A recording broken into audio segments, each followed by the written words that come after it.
alaykum hurmatli tomoshabinlar. Bir haftalik tanaffusdan so'ng men yana sizlar bilan birgaman. Bugun ham Hannoverga sayohat qilishda davom etamiz. Sizlarga tayyorlab qo'ygan bugungi sayohatim o'zining 300 yillik tarixiga ega bo'lgan Garten bog'i hisoblanadi.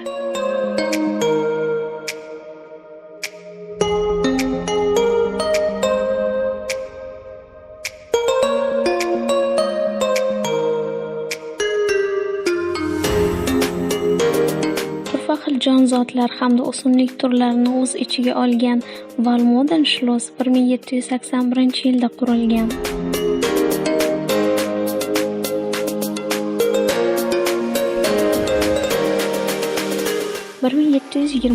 yilda Herrenhäuser saroyini Hannover bilan bog'laydigan 2 kilometr uzunlikdagi 4 qatorli Herrenhäuser alli yotqizildi.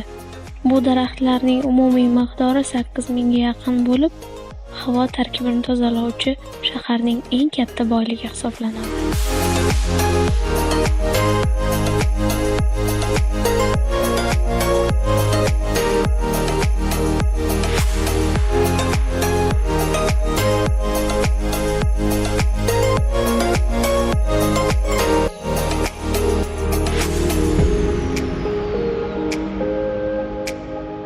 Ludwig Friedrich Lavesning rejalari asosida bu yerda ikkita bog' uyi qurildi. Hozirgacha bu bog'lar saqlanib qolgan.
Garten Herrenhäuser ko'chasining keyingi qismida joylashgan bog'ning shimoliy qismi hisoblanadi.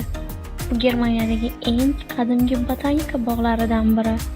Bog' 1666-yilda Dyuk Yoxan Frederik tomonidan sabzavot yetishtirish uchun oshxona bog'i sifatida qurilgan. Keyinchalik esa bu yerdan turfa xil dunyoning iqlim zonalaridan 11,000 turli xil o'simliklar mavjud bo'lgan Yevropaning eng katta orxideya to'plami ham kiritildi.